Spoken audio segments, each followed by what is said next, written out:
Hola, buenas tardes. Estamos aquí en el Corte Inglés donde Jorge Bucay va a hacer una presentación de su último libro Rumbo a una vida mejor, que es una recopilación de muchos artículos escritos durante estos últimos 10 años publicados en la revista Mente Sana.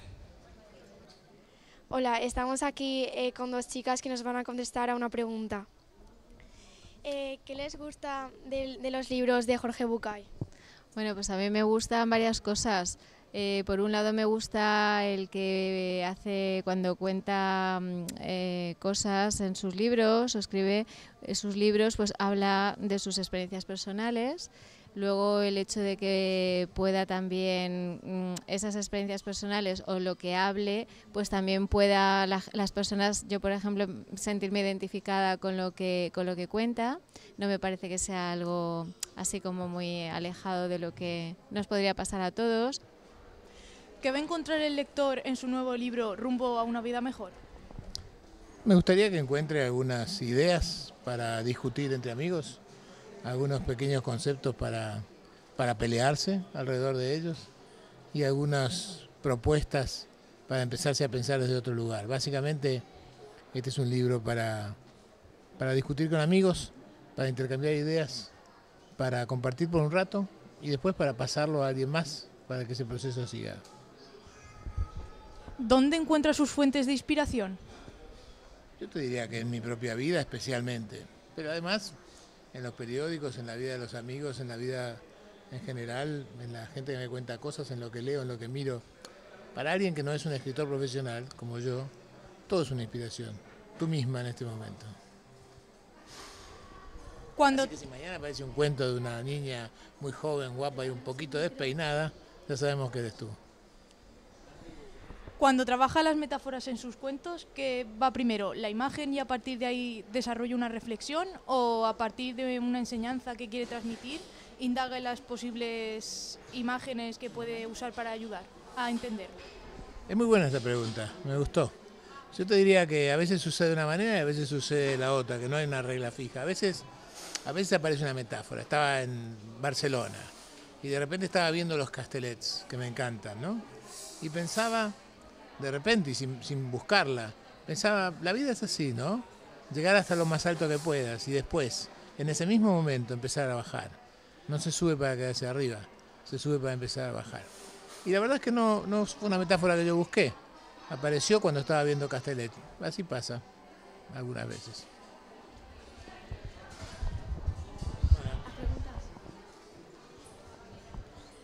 Qué simpática. ¿Ha sentido el vacío de inspiración a lo largo de su productiva carrera? No, nunca, lo siento, la verdad nunca. Porque la verdad es que estas son cosas que le pasan a los escritores, ¿sabes tú? Los escritores de repente se sientan frente a una página en blanco y entonces esperan su inspiración para poder escribir. A mí nunca me pasó porque yo no escribo así. Yo nunca me siento a escribir si antes no sé lo que voy a decir. Así que yo soy un trabajador de la escritura, no soy un artista. Los artistas funcionan así como tú dices. Qué bueno sería, ¿no? Pero no es lo que me pasa. ¿Cuál ha sido el periodo más largo dedicado a uno de sus libros? El que dediqué a la novela del candidato, con la que estuve trabajando por 6 años. ¿Ha habido algún libro que le ha marcado? ¿Y algún autor? Bueno, ha habido muchos libros y muchos autores. Si te dijera, empezando por dónde, cuando yo tenía 14 años, ¿qué edad tienes tú? 14. Mira qué coincidencia, qué simpática. Cuando tenía 14 años, llegó a mis manos un libro que ojalá que ya hayas leído, que se llama El Principito. Y desde entonces nunca me abandonó. Si vienes a mi cualquier cuarto de hotel, a mi casa o a cualquiera de mis casas, mi Principito está siempre viajando conmigo. Si no se hubiese dedicado a la literatura, ¿qué le hubiese gustado ser? Bueno, en principio antes de dedicarme a la literatura ya era terapeuta, que me encantaba. Pero si no me hubiese dedicado a la terapia tampoco me encantaría ser carpintero. Adoro la madera, me gusta muchísimo y cada vez que he tenido tiempo me dediqué a ir a escaparme a la casa de algún tornero carpintero amigo para que me enseñe algunas cosas. Me encantaría poder trabajar la madera. ¿En qué tipo de lector modelo se basa cuando escribe sus obras? Mira, la verdad es que ha ido cambiando con el paso del tiempo. Al principio eran básicamente mujeres de entre 30 y 45 años. Después esas mujeres acercaron mis libros a sus maridos y después esas parejas se acercaron a sus hijos. Hoy, y cada vez más, alguna gente joven en muchas partes del mundo lee mis cuentos. Así que te diría que desde jóvenes de 10, 11, 12 años hasta gente ya mayor de mi edad, que tengo 64 o un poco más. Yo creo que cualquiera que le interese la psicología podría llegar a leer un libro mío y disfrutarlo si es que le interesa el tema. ¿Alguno de sus lectores se ha puesto en contacto con usted y le ha hecho saber que gracias a sus libros le ha cambiado su vida? Sí, muchas veces. Ahora es cada vez más difícil, pero cuando yo empecé a escribir, yo tenía una casilla de correo y una dirección postal donde permitía que la gente me escribiera. Y al principio era muy halagador recibir una carta de alguien desconocido que me decía eso mismo. Pero después, cuando el cartero, el hombre del correo traía 150 cartas por semana, empezó a dejar de ser posible. Y después con internet, 350 mails cada 3 o 4 días era imposible de contestar. ¿Cómo se siente al saber que uno de sus cuentos, es decir, El elefante encadenado, se utiliza ahora en escuelas de magisterio? Mira, me siento, primero, muy halagado, segundo, muy sorprendido, y tercero, y sobre todo, con mucha responsabilidad. Imagínate, pensar que niños o jóvenes que están haciendo su propia formación leen lo que dices y se inspiran en ti, te llena de responsabilidad. Mañana, pasado, dentro de un año, dentro de 2, en lo que sea que te dediques, te vas a dar cuenta que al principio es alegría que más y más gente te siga, pero después hay un momento donde la responsabilidad te invade de todo esto y empiezas a inquietarte un poquitito. ¿Serás capaz de hacerlo? ¿Lo podrás hacer para todos? ¿Serás capaz de seguir haciéndolo? Pero por suerte, si lo haces con amor, esto se soluciona. ¿Cómo analiza la pérdida de los valores de la sociedad actual y en especial la desafección de la población en la política? ¿La qué? La desafección de la población en la política, en especial eso. Mira, en principio los valores siempre van cambiando con el tiempo. Hoy día hay un momento en el cual hay una crisis en estos valores, quiero decir, tenemos que decidir cuáles siguen y cuáles no. Me parece que el tema de la política pasa por otro lado, no tiene que ver tanto con la pérdida de valores. Me parece que tiene que ver con que la política ha hecho un giro, ha hecho un cambio. A ver si te explico algo que tú no sepas. Cuando yo tenía tu edad, la política era una vocación. Los políticos eran vocacionales, se dedicaban a la política por amor a su patria.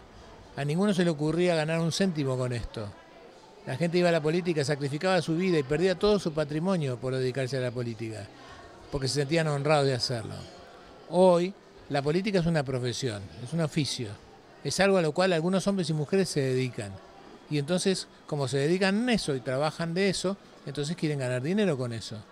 Y entonces esa mística, esa magia y ese romanticismo que tenía antes la política se ha ido perdiendo. A mí me encantaría que tú y la gente como tú se ocupen de rescatar esa mística, de rescatar esa romántica y de dedicarse alguna vez a hacer política solamente por el deseo de ayudar a la patria. ¿Cuál cree que es el principal problema en los jóvenes de hoy en día? Le hemos heredado un mundo un poco incierto, la verdad. No le estamos dando garantías de certezas y de alguna manera no les estamos asegurando qué les va a pasar. Tienen un problema que la verdad no es culpa de ellos y tampoco es culpa mía, quiero decir, no es vuestra ni mía. Los viejos estamos viviendo demasiado tiempo. Hace unos años, cuando los viejos se morían a los 50 o los 60, dejábamos lugar para que ustedes escalaran posiciones.